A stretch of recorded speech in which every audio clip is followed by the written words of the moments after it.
With the 2021 NBA Summer League starting, we got to see most of the lottery picks in the recent NBA draft suit up and play for their teams. But one of the main headlines today was Scotty Barnes and the Toronto Raptors.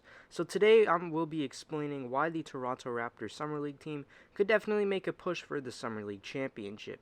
But before you do anything, make sure you like, subscribe, turn on post notifications, and comment what I should talk about next. But anyways, let's get straight into the video. So first up, we'll be talking about the performance of Scotty Barnes. Against the Knicks, he put up a total of 18 points, 10 rebounds, 5 assists, 2 steals, and 1 block while shooting 7 for 18. Not at all concerned by the efficiency because after all, it's the Summer League, meaning practically every player is going to take some shots that will most likely miss just to test the waters. Most of us are actually very encouraged by how aggressive he was offensively. Meanwhile, was as good as an advertised defensively as well. Another thing was his playmaking, having 5 assists this game, showing how he could help the team by creating opportunities for other teammates. Overall, a strong debut from the 4th overall pick, Scotty Barnes. Next, let's talk about Malachi Flynn. During the game, Flynn had an impressive stat line, putting up 23 points, 6 rebounds, and 1 assist while shooting 8 for 13 from the field and 4 for 5 from 3. Flynn was being a menace on offense, taking and making shots right from the tip-off. This was a great game for Flynn to prove himself to the Raptors coaching staff to get more minutes, and maybe even a starting spot on the roster. Last season, Flynn spent a lot of the time with the Raptors 905 in the G League where he played great. When being called up after the G League season came to an end, Flynn got a lot of rotational minutes and even some starting spots in some games. This was a great way for Flynn to prove himself, and as a Raptors fan, I hope for the best.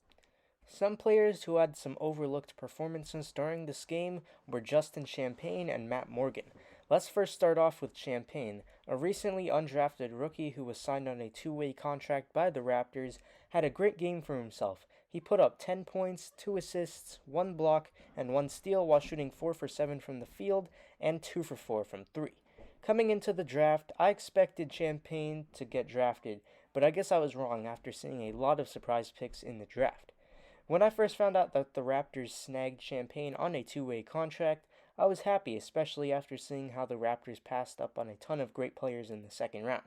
With the way he played, I hope for him to be on this team long term because of what he could bring to the table. Now let's move on to Matt Morgan, a point guard from the Raptors 905 who got himself a roster spot on the Raptors Summer League team and helped a lot.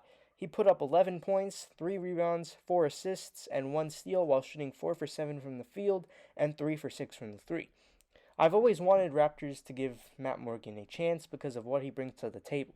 He's a great three-point shooter, a great playmaker, has a lot of moves in his game when it comes to driving to the basket, and an overall smart player. With Kyle Lowry leaving, the Raptors could definitely use another point guard for depth.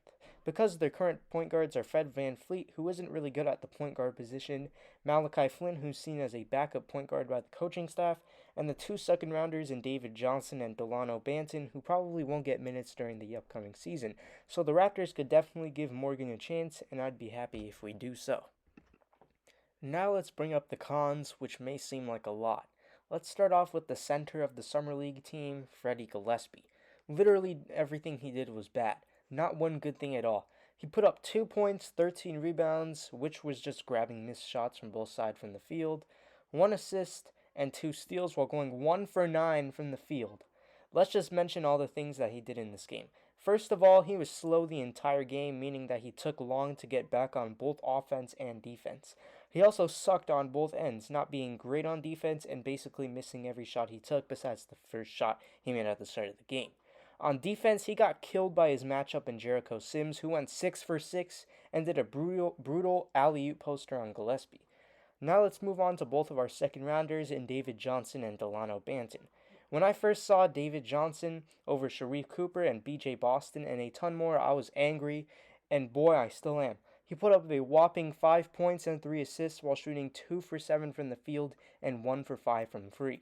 Also forgot to mention that he had a whopping plus-minus of minus 18, which was the lowest out of any player in the entire game. Delano Banton was better, but only had a good game defensively, putting up 5 points, 4 rebounds, 2 steals, and 3 blocks. Banton is viewed as a project player, and being only a boomer bust player, and so far it's looking bad, but it's still only his first game, so we don't really know yet. and also Jalen Adams, who airballed 2 shots in a row. With my overall thoughts on this team, the team is pretty good. They won 89-79 against the stacked Knicks Summer League team, so that should tell you something. The main things the team should work on is trying to get the second rounders going and maybe running plays for both of them to see their strength on offense. But that is it for the video. Make sure you guys like, subscribe, turn on post notifications, and comment your opinions on the team. I'm Hoopz, and I'll see you guys later. Goodbye.